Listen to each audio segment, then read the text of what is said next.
Halo gengs, selamat datang di Zona Donghua Channel. Kali ini Mimin akan membahas spoiler Soulland 2. Buat kalian yang baru join, jangan lupa like, comment, dan subscribe, dan nyalakan notifikasinya agar kalian selalu update konten-konten terbaru dari Mimin tentunya. Oke, nggak usah lama-lama, langsung aja kita ke spoilernya. Let's go! Lihat, Xiao ya, Sekte Tang ada di depan kita. Semua orang dari Sekte Tang mengawal Bei Bei dan Tang ya, dan mereka akhirnya kembali ke Sekte Tang. Gerbang utama Sekte Tang sudah terlihat. Tang Ya masih tampak linglung, dan ia hampir tidak bisa berjalan maju saat Bei Bei menopangnya. Seluruh tubuhnya tampak seperti mayat hidup yang berjalan. Apakah kau masih ingat, Xiao ya? Kau pernah bilang padaku waktu itu bahwa keinginan terbesarmu adalah agar Sekte Tang pulih dan meraih kembali kejayaan mereka. Itu juga keinginan mendiang orang tuamu. Sejujurnya, aku telah bekerja keras sejak saat itu untuk menemukan cara membangun kembali Sekte Tang. Aku ingin memberimu kejutan yang menyenangkan. Tetapi salahku kau memutuskan untuk pergi karena aku tidak berusaha lebih keras untuk memahami pikiranmu. Itulah alasan mengapa begitu banyak hal terjadi setelahnya. Lihat. Aku telah membangun kembali Sekte Tang untukmu, dan sekte itu semakin kuat setiap harinya. Kau harus pulih secepat mungkin. Nanan benar, kaulah pemimpin Sekte Tang yang sah. Sekte Tang membutuhkanmu untuk mendukungnya. Bagaimana kau bisa melakukan itu dengan sikapmu yang seperti ini? Bisik Bei Bei di telinga Tang Ya. Semua orang berjalan menuju Sekte Tang saat dia berbicara. Mata Tang Ya masih linglung, tetapi ketika ia melihat nama Sekte Tang di plakat yang tergantung di gerbang utamanya, matanya sedikit bergetar sementara bibirnya bergetar. Sekte Tang, meskipun suaranya sangat lembut, semua orang dari Sekte Tang setidaknya adalah kaisar jiwa. Semua orang bisa mendengarnya. Tubuh Bei Bei bergetar saat dia menatap Tang Ya dengan ekspresi terkejut yang menyenangkan di wajahnya. Tang Ya masih menatap tulisan besar di plakat itu. Sepertinya ada sesuatu yang lebih di matanya. Dan bibirnya masih bergetar. Namun, ia tak bisa berkata apa-apa lagi. Semua orang langsung berhenti. Mereka diam sejenak. Dan tak seorang pun mengganggunya karena mereka hanya membiarkannya menatap kata-kata itu. Akhirnya ada sesuatu yang bisa memengaruhi ingatannya, sungguh fantastis. Mata Tang Ya tampak kembali bingung setelah beberapa saat. Ia mencondongkan tubuh ke pelukan Bei Bei, dan warna di matanya menghilang. Bei Bei berkata lembut, "Ya, ini Sekte Tang, dan ini rumah kami. Mulai hari ini, kau akan tinggal di sini, dan aku akan selalu menemanimu." Bolehkah? Tentu saja, Tang Ya tidak menanggapi. Tetapi baru pada saat itulah semua orang mulai mengawal mereka sekali lagi. Dan berjalan ke Sekte Tang. Semua orang mulai kembali bekerja setelah kembali. Mereka belum pergi cukup lama, dan mereka pulang jauh lebih awal dari bulan yang mereka prediksi. Namun, masih banyak pekerjaan yang menumpuk. Susansi, Jiang Nanan, Xiao Xiao dan yang lainnya pergi untuk menangani urusan itu, sementara Huo Yuhao menemani Bei Bei untuk menenangkan Tang Ya. Bei Bei menatap Xiao Ya yang sedang berbaring di tempat tidur, lalu berbisik kepada Huo Yuhao, "Kau dengar itu, Yuhao?" Xiao Ya bilang, "Sekte Tang." Mata Bei Bei berbinar-binar saat ia berbicara. Seperti anak kecil saat itu. Huo Yuhao buru-buru mengangguk dan berkata, "Ya, tentu saja aku mendengarnya. Ini mungkin ingatan terdalam guru Xiao ya. Jangan khawatir, kakak senior. Ingatannya pasti akan pulih selama kita terus-menerus menghilangkan racun-racun jahat itu. Kau harus terus berbicara dengannya. Karena itu akan membantu mempercepat pemulihannya.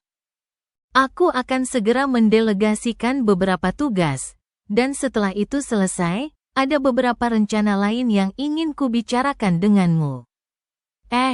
Rencana apa? Kalau tidak rumit, bilang saja sekarang. Aku sudah bicara dengan Sansi, dan dia akan membantuku mengerjakan beberapa pekerjaanku untuk beberapa waktu ke depan. Aku akan menghabiskan lebih banyak waktu menemani Xiaoya. Huo Yuhao mengangguk dan menjawab, tidak rumit. Aku membawa beberapa harta karun alam saat membawa Mao besar dan Mao kedua kembali. Setelah itu, ia menceritakan bagaimana Mao besar dan Mao kedua memakan semua ramuan dan obat-obatan di dalam sumur yin yang api es di hutan matahari terbenam. Bei tidak tahu harus tertawa atau menangis setelah mendengarkan ceritanya. Dua orang itu, tapi sepertinya hal buruk telah berubah menjadi baik. Aku tidak terlalu memperhatikan saat kau bercerita terakhir kali. Sepertinya kau telah membawa pulang panen yang cukup banyak. Huo Yuhao berkata, cukup banyak. Aku sudah mengambil hampir semua buah dan tanaman yang mereka hasilkan, yang bisa dianggap sebagai herba abadi. Bahkan jika mereka dianggap sebagai makhluk jiwa berusia ratusan ribu tahun. Mereka membutuhkan ribuan tahun untuk menghasilkan tanaman sebagus ini. Bei bertanya, apa maksudmu? Huo Yuhao merendahkan suaranya dan berkata, kakak senior, kau tahu, situasi di benua ini sangat tidak menentu. Meskipun Kekaisaran Matahari Bulan telah menghentikan invasi mereka untuk sementara. Perang bisa pecah lagi kapan saja, dilihat dari cara mereka bertindak. Begitu Kekaisaran Jiwa Surgawi tidak dapat menghentikan pasukan besar Kekaisaran Matahari Bulan. Akademi akan segera menerima serangan terberat mereka. Lebih jauh lagi, baik Kekaisaran Matahari Bulan maupun Gereja Roh Kudus telah menganggap akademi kita sebagai duri dalam daging mereka.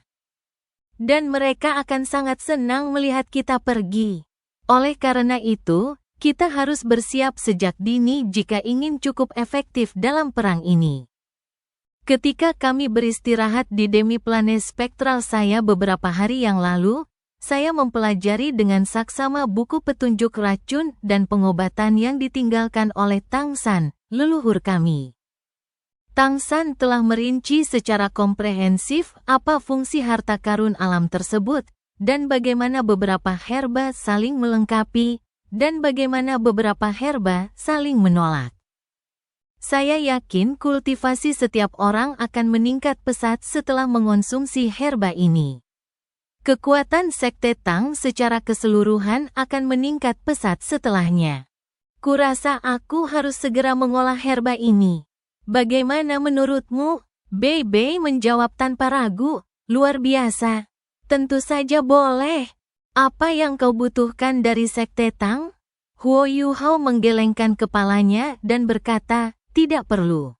Kakak tertua, aku hanya perlu kau meyakinkan Guru Xuan untuk memberiku waktu. Aku akan belajar menempa alat jiwa darinya setelah aku selesai mengolah ramuannya. Bei tertawa. Jadi kau mengkhawatirkan hal itu? Jangan khawatir, meskipun Guru Xuan sangat keras kepala.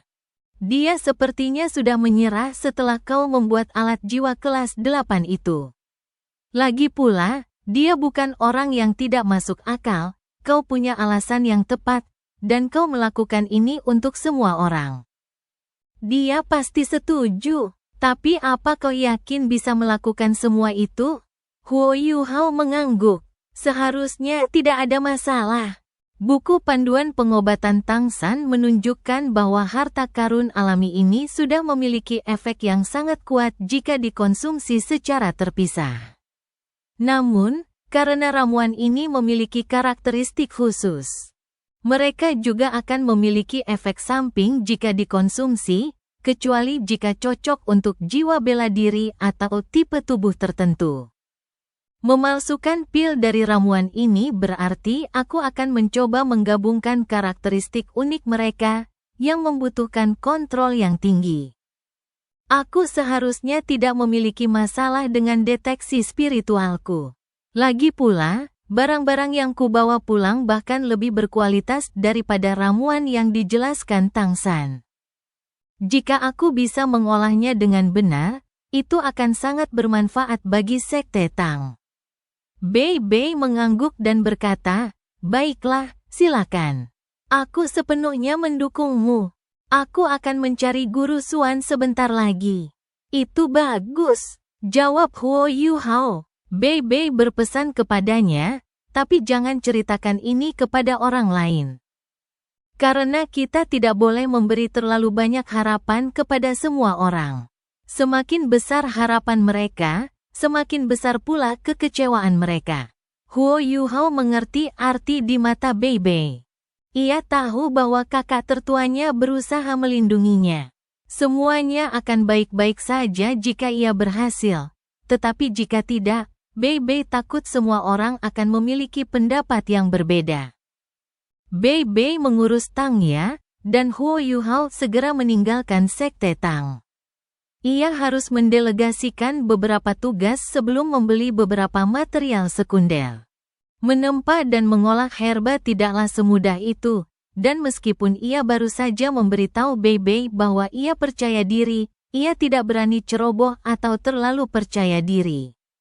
Ini adalah harta karun alam, dan bukan sesuatu yang bisa dibeli dengan uang.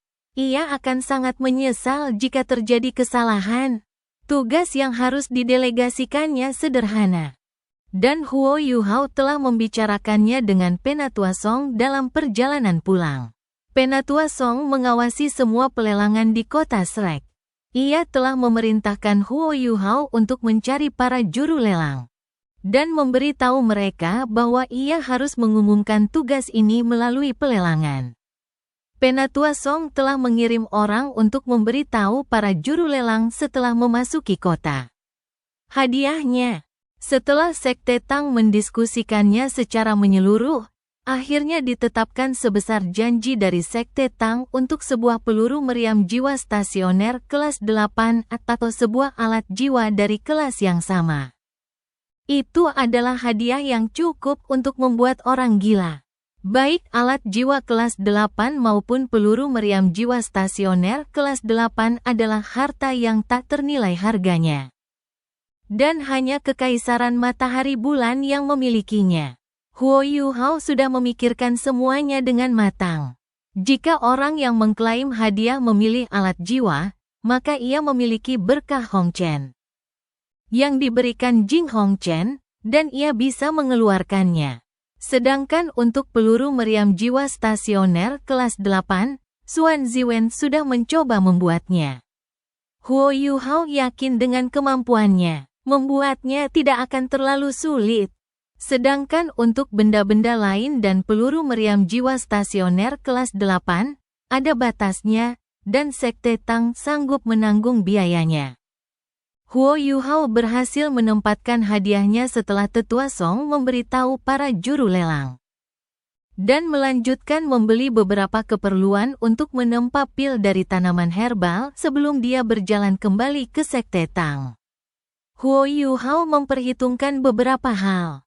Ia akan melakukan beberapa percobaan terlebih dahulu dengan herba biasa, dan baru akan menggunakan ramuan alami tersebut setelah ia terlatih dan lebih memahami prosesnya. Dia sangat berharap ada sesuatu yang terjadi. Sekte Tang akan sangat diuntungkan jika ini terjadi, dan dia masih berniat memberikan sebagian kepada akademi juga. Tapi semua itu untuk nanti.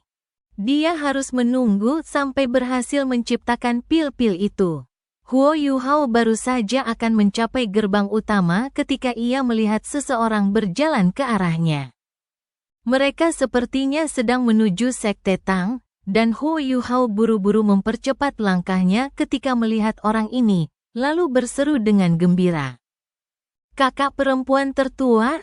Bukankah orang yang berjalan ke arahnya adalah kakak perempuan tertua di halaman dalam Akademi Shrek, Zhang Lexuan? Dia juga salah satu anggota Paviliun Dewa Laut. Paviliun Dewa Laut mulai mengalami pergantian generasi. Huo Yuhao, Bei Bei, dan Zhang Lexuan adalah elit generasi muda, dan semuanya merupakan bagian dari Paviliun Dewa Laut. Zhang Lexuan juga terkejut ketika melihat Huo Yuhao. Ia tertawa dan berkata, "Senang sekali, aku tadinya mau mencarimu. Aku tidak menyangka akan bertemu denganmu di sini."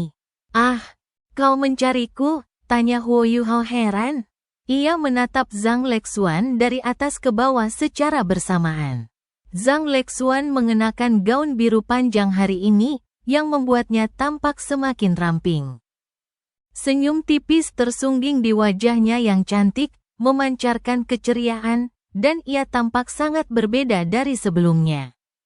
Dulu selalu ada sedikit kesedihan di matanya.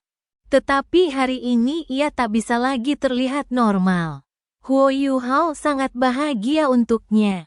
Meskipun lomba pertanyaan cinta Yin yang membuatnya kehilangan Dongel, pengalaman mereka di sana tidak sepenuhnya buruk. Setidaknya, kakak perempuan tertuanya telah melupakan perasaannya terhadap Bei, yang merupakan hal yang baik baginya. Ia telah berhasil melepaskan beban terberatnya. Huo Yuhao mendengar bahwa kakak perempuan tertuanya telah menerima salah satu guru di halaman dalam, dan mereka kini sedang berpacaran. Terlebih lagi, kakak perempuan tertuanya juga telah menjadi salah satu guru di halaman dalam, dan kultivasinya meningkat pesat. Statusnya di akademi semakin tinggi. "Silakan masuk dan duduk." Kakak senior, Huo Yuhao, murid Sekte Tang, tentu saja harus menjadi tuan rumah. Ia buru-buru memberi isyarat sopan agar Zhang Lexuan masuk. Zhang Lexuan terkekeh dan berkata, "Aku di sini untuk mencarimu. Karena aku bertemu denganmu, aku tidak akan masuk. Aku hanya akan memberitahumu." "Ahmi." Huo Yuhao menatap Zhang Lexuan dengan kaget. Zhang Lexuan menjawab, "Ya, susah sekali menemukanmu. Siapa lagi yang bisa kucari? Kau selalu berkeliaran di luar setiap hari, jadi kemana aku harus mencarimu? Coba kutanya, apakah kau sudah lulus dari akademi?" Huo Yuhao menggaruk kepalanya. Ia lupa akan hal itu. Sejak kembali dari kompetisi besar, ia tidak pernah belajar kurikulum akademi. Zhang Lexuan sedikit terdiam. "Lagi pula kau kan bagian dari paviliun Dewa Laut, jadi bagaimana mungkin orang-orang akan malu kalau tahu kau bahkan belum resmi lulus dari akademi? Seharusnya kau tidak kesulitan lulus dari halaman dalam dengan kemampuanmu saat ini, tapi kami masih membutuhkanmu untuk mengurus beberapa dokumen." Huo Yuhao berkata, "Tapi yang lainnya dari Sekte Tang."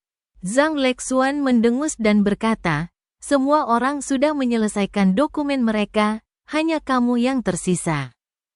Kamu bisa dianggap lulus setelah lulus penilaian kelulusan di halaman dalam, dan baru setelah itu kamu bisa mengatakan bahwa kamu adalah lulusan Akademi Shrek." Huo Yuhao berkata, "Baiklah kalau begitu, biarkan aku ikut ujian. Kakak perempuan tertua, kapan menurutmu waktu yang tepat untukku?" Zhang Lexuan benar, meskipun dia sangat sibuk, lebih baik baginya untuk lulus resmi dari akademi. Zhang Lexuan berkata, "Kamu baru saja kembali, jadi kamu bisa istirahat beberapa hari." "Oh, ya, ada hal lain." Yang lain tidak lagi dianggap murid dari halaman dalam, karena mereka sudah lulus. Tapi kamu belum, dan kamu juga lajang, sementara kencan buta takdir Dewa Laut musim depan akan segera dimulai. Kamu harus ikut, mengerti? Hah? Huo Yuhao menatap Zhang Lexuan dengan heran. "Aku harus ikut serta dalam kencan buta yang ditakdirkan, kakak senior?" Zhang Lexuan mengangguk serius dan berkata, "Itu aturan akademi. Semua anak laki-laki dan perempuan lajang dari halaman dalam harus berpartisipasi. Kamu bagian dari akademi, dan kamu masih belum lulus resmi. Bagaimana mungkin kamu tidak berpartisipasi? Aku, kakak perempuan tertua, lupakan saja. Kau tahu aku sudah punya Donger, dan meskipun dia hilang, aku tidak bisa kembali untuk berpartisipasi dalam kencan buta yang ditakdirkan lagi." Mata Huo Yuhao sedikit meredup saat dia berbicara. Zhang Lexuan menghela napas pelan dan berkata, Yuhao, aku mengerti perasaanmu, dan aku juga merasa kasihan padamu. Donger memang gadis yang baik. Tapi, aturan akademi tidak bisa dilanggar, kan? Kau harus menjaga harga diriku. Begini saja, kau hanya akan hadir untuk berpartisipasi, dan aku akan meminta semua gadis untuk tidak memilihmu. Kau tidak akan terpengaruh dengan cara itu. Huo Yuhao memasang wajah muram. Aku punya banyak hal yang harus dilakukan sekarang, kakak senior. Kau tahu ini adalah waktu yang genting bagi Sekte Tang. Wajah Zhang Lexuan memucat. Kamu masih mau ijazah kelulusanmu, Huo Yuhao? Biar ku beritahu, kalau kamu tidak lulus, tidak akan ada yang memberimu ijazah kelulusan, bahkan jika kamu anggota Paviliun Dewa Laut. Zhang Lexuan semakin teguh. Dan martabatnya sebagai kakak perempuan tertua langsung terangkat. Huo Yuhao tidak berani membantahnya. Zhang Lexuan berpikir sejenak, lalu berkata, begini saja. Lagi pula kau sedang berjalan di sekitar acara, dan kau masih harus mengurus dokumen kelulusan. Bagaimana kalau kau datang ke halaman dalam pada malam kencan buta takdir Dewa Laut? Dan kau akan berpartisipasi dalam acaranya nanti malam. Aku akan mengatur penilaian kelulusanmu keesokan paginya, lalu aku akan membantumu mengurus dokumen-dokumenmu. Dengan begitu, kau bisa menghemat waktu. Huo Yuhao benar-benar tidak bisa menolaknya lagi. Ia hanya bisa pasrah. Baiklah, kakak senior. Aku akan mendengarkanmu. Kerutan di dahi Zhang Lexuan berubah menjadi senyuman saat ia berkata, itu lebih baik. Kalau begitu, setuju. Kencan buta takdir Dewa Laut akan diadakan 5 hari lagi. Dan jika kau berani tidak datang, HMPH, Sekte Tang tidak akan mengenal kedamaian. Zhang Lexuan berbalik dan melangkah pergi setelah meninggalkan ancaman ini. Wajah Huo Yuhao dipenuhi kekesalan saat melihat kepergiannya. Dia benar-benar tidak mampu menyinggung kakak perempuan tertuanya. Tapi, dia benar. Dia tidak bisa melanggar aturan akademi. Lagi pula, mendapatkan ijazah kelulusannya juga sangat penting. Dia hanya akan datang untuk melihat-lihat acaranya. 5 hari lagi. Aku tidak bisa melupakannya. Huo Yuhao berjalan ke Sekte Tang sambil berpikir, dan segera mulai merenungkan dan meneliti pemalsuan pil tersebut. Huo Yuhao membutuhkan peralatan khusus untuk melakukan ini, tungku, dan kehangatan api yang cukup. Tungku pil itu sederhana, yang perlu dia lakukan hanyalah membuat alat jiwa. Huo Yuhao mulai menggambar cetak biru untuk alat jiwa itu sambil merenung. Bagaimanapun, ia tetaplah seorang insinyur jiwa kelas 7 yang mampu menempa alat jiwa kelas 8. Meskipun ia belum serius mempelajari penempaan alat jiwa selama beberapa tahun, masalah kecil seperti ini tidak akan membuatnya bingung. Tungku pil harus memenuhi beberapa syarat. Pertama, tungku harus cukup kuat untuk menahan suhu tinggi. Kedua, tungku harus menghasilkan suhu tinggi. Ketiga, tungku harus mampu mengendalikan suhunya. Keempat, tungku itu sendiri tidak boleh berpengaruh sama sekali terhadap herba-herba ini. Dia seharusnya bisa mulai memalsukan pil setelah memenuhi persyaratan ini. Tidak sulit untuk menempa alat jiwa sambil memenuhi kondisi ini. Tepat ketika Huo Yuhao hendak menyelesaikan cetak birunya, sebuah ketukan datang dari luar. Siapa itu? Huo Yuhao bertanya tanpa sadar, bahkan tanpa melihat ke atas. Ini aku. Suara yang sangat tidak puas terdengar dari luar. Orang yang memiliki suara ini adalah salah satu orang yang paling ditakuti Huo Yuhao. Ia buru-buru berdiri dan membuka pintu. Mengapa Anda di sini? Guru Xuan? Huo Yuhao menyapa Xuan Ziwen dengan senyum malu di wajahnya. Suan Ziwen mendengus dingin dan berkata, dasar orang kotor. Kau kembali agak cepat. Tapi kau menggunakan Bei sebagai tamengmu begitu kau kembali. Apa kau pikir aku akan membiarkanmu pergi? Berapa hari kau butuh untuk memalsukan pil itu? Berikan aku perkiraan yang akurat. Huo Yuhao memaksakan senyum dan berkata, bagaimana saya bisa memberikan perkiraan yang tepat, Guru Suan? Ini juga pertama kalinya bagi saya. Dan saya masih harus melakukan beberapa eksperimen. Anda tahu bahwa kita harus melakukan eksperimen setiap kali membuat alat jiwa baru. Hal yang sama berlaku untuk menempa pil. Saya baru saja menggambar beberapa cetak biru untuk tungku pil. Jangan khawatir, setelah saya selesai membuat pil, saya akan langsung belajar tentang alat jiwa dari Anda. Bagaimana menurut Anda?